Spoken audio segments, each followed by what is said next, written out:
Awa est l'eau minérale d'une pureté exceptionnelle offerte aux habitants de la Côte d'Ivoire depuis 1980.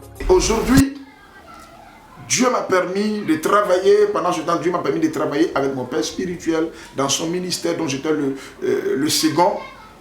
Et on a dirigé un camp de prière à niveau, on avait le plus grand camp de prière qui délivrait, qui guérissait.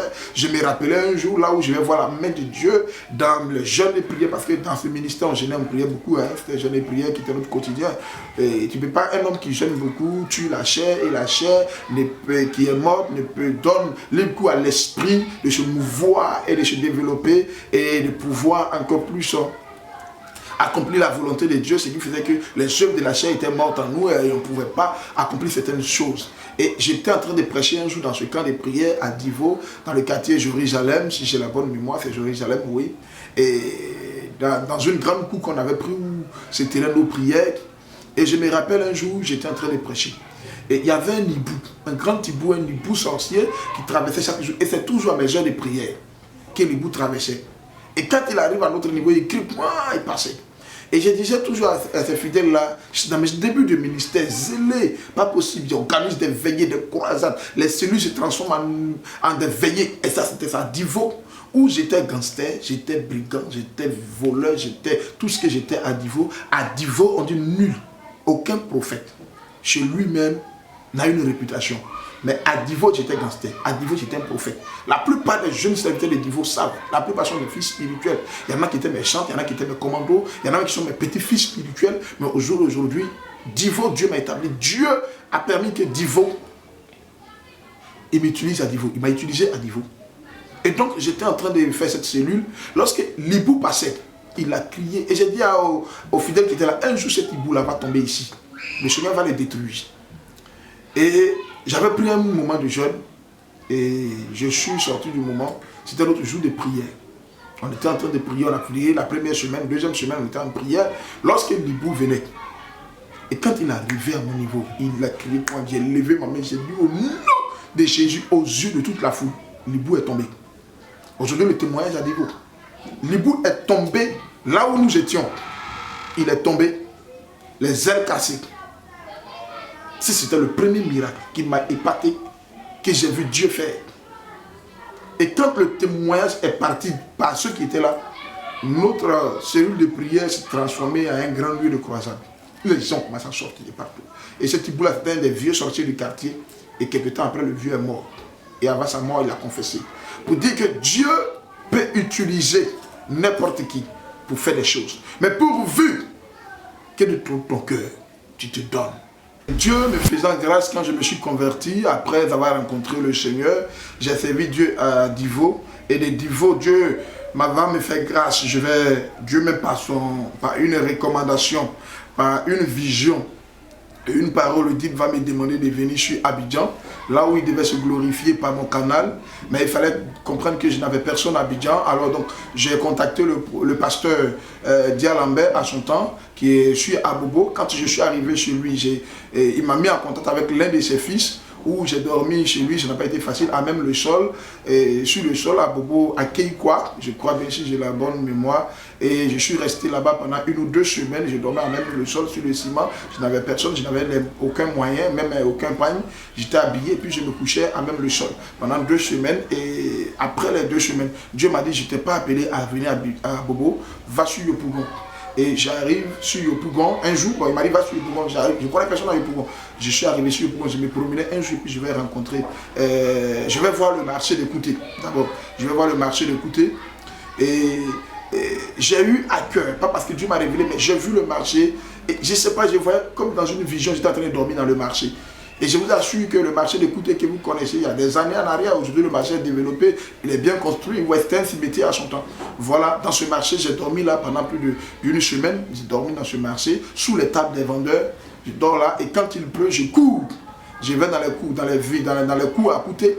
Vous savez que les Hébriers, ils construisent leurs cours, souvent même c'est pas clôturé, mais ils font des préaux où souvent les chefs des familles s'asseyent pour manger, où la famille s'assoit là. Voilà, à une certaine heure, j'ai choisi tous les coups où il n'y avait pas de chiens. Et donc quand ils vont se coucher à une certaine heure, quand il pleut, je vais m'abriter là-bas. Souvent même je prends des cartons et puis je dors dessus. Pendant que je suis un appelé, un serviteur de Dieu convaincu, Dieu l'a envoyé en mission. Et puis là, je sens qu'il n'y a pas de provision. Mais quand même, j'accepte la mission. Et là, je dors là. Et très tôt le matin, c'est pourquoi que vous voyez que je ne dors pas trop. Parce qu'un homme qui dort beaucoup, ils vont te surprendre là comme un voleur. Ils vont peut-être te frapper. Et là, le diable va intervenir, ils vont te tuer. Donc très tôt le matin, à partir de 4 heures, quand j'entends la porte qui est en train de s'ouvrir, je me lève, je prends mes affaires, je fuis, je rentre encore dans le marché. Vous voyez, et je dormais dans les marchés, je me lavais dans les lieux publics et ma vie était comme ça. Mais au jour d'aujourd'hui, Dieu m'a fait grâce, je ne suis plus dans un marché. Quand Dieu s'est rappelé de moi, et je tenais bien. Et c'est comme ça, un jour je me promenais, et puis j'ai rencontré un fils spirituel qui m'a invité dans une cellule. Et quand il m'a invité dans la cellule, même la cellule se trouve, on appelle la cellule Sentinelle, qui aujourd'hui, je pense bien qu'elle existe encore à côté. Et c'est comme ça que dans cette cellule, je suis parti prêcher. Lorsque Dieu va m'utiliser pour faire beaucoup de choses, guérir, délivrer, libérer des personnes. Et je salue de passage cet entrepreneur du nom de Adou Hugues. Adou Hugues qui est aujourd'hui aussi un pasteur qui sert dans la commune même de Yopougon ici, et que j'ai béni lui et son épouse. Et ils étaient les responsables de cette cellule. Et donc quand il a vu ce que Dieu faisait, il a trouvé bon de me prendre avec lui. Il m'a dit, pasteur, aujourd'hui tu as dormi chez moi. Oh my God, voici la bonne parole et la bonne offrande qu'on m'a fait depuis mon entrée sur Abidjan, dormi chez lui. Et vous voyez même à la mosquée de Kouté, vous voyez la mosquée de Kouté qui est là, il y a un immeuble qui est là. Dans cet immeuble-là se trouvait le pasteur Adou Hugues, et donc c'est là qui va, après la prière, il va me prendre, il va aller me mettre là, il m'a montré mon lit, ma chambre. Mais là, j'ai fait la première bonne nuit, j'ai dormi là. Mais je vous assure que j'étais tellement traumatisé parce que je vivais. Et quand l'heure arrive, je me réveille en sursaut encore, comme si j'étais encore dehors. Voilà, j'ai vécu une vie de traumatisme dans mon enfance. Vraiment, j'ai été traumatisé. Mais Dieu faisait grâce. Ce monsieur était tellement gentil, son épouse et lui, que je salue d'ailleurs. C'était quelqu'un que Dieu bénit et que Dieu continuera de bénir parce qu'il a fait beaucoup de choses et il continue de faire pour l'œuvre de Dieu. J'attends les échos. C'est vrai que je n'ai pas trop contact avec lui dans ce temps, mais j'attends beaucoup d'échos de ce qu'il fait pour l'œuvre du Seigneur. Que Dieu le bénisse richement, lui, sa femme et ses enfants. Et vous voyez, c'est voici l'homme qui prend quelqu'un chez lui, il héberge, et puis quand il doit sortir aller au travail matin, il me donne 2000. Il me donne de l'argent, je mange sa nourriture, j'utilise son eau, j'utilise son courant.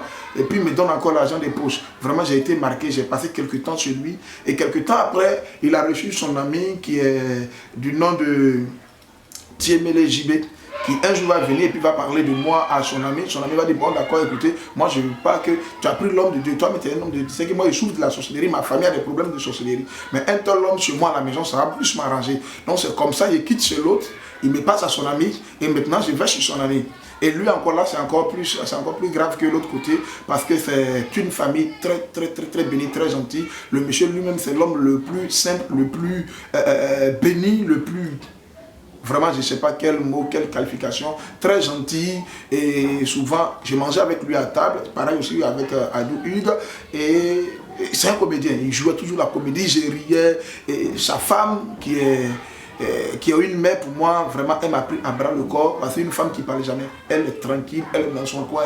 Voilà, elle place juste un mot. Et c'est moi seul qui arrivais à discuter avec cette femme, à causer avec elle, prier avec elle, la soutenir. Parce que la sorcellerie aussi faisait ravage dans les deux familles. Et donc, quand je suis venu, j'ai commencé à prier avec eux, les soutenir. Ils m'ont beaucoup soutenu jusqu'à ce que Dieu me permette d'avoir des cellules de prière, des enfants spirituel, ainsi de suite. J'ai commencé à avoir des cellules un peu partout et à partir de ces cellules, j'ai pris ma première maison, mon premier studio où je leur ai dit merci et puis j'ai quitté la famille où je suis parti prendre ma première maison. C'est ainsi qu'est partie ma vie et j'ai commencé maintenant avec les cellules, créer un ministère et à partir de ces ministères-là, et Dieu m'a fait grâce à commencer à faire des cultes. Et là, après ces cultes, j'ai eu encore des problèmes parce que le lieu où j'ai prié, ils sont venus me prendre ce lieu, j'ai fait des cultes et j'ai perdu le lieu. J'ai passé près de 9 ans sans avoir un lieu de prière où j'ai vécu. Et ça, c'est une parenthèse. Je traverse des moments difficiles sur ce côté. Quand j'ai un lieu, j'ai perdu les lieux, les locations me fatiguent. Il fait que je suis toujours en exode, à toujours perdre les lieux et les locations m'ont fatigué. Et donc, je vais profiter de dire merci à Dieu et merci pour la vie de ces personnes-là. Merci pour la vie d'Adou Hugues qui m'a sorti, n'est-ce pas, de ce marché où je dormais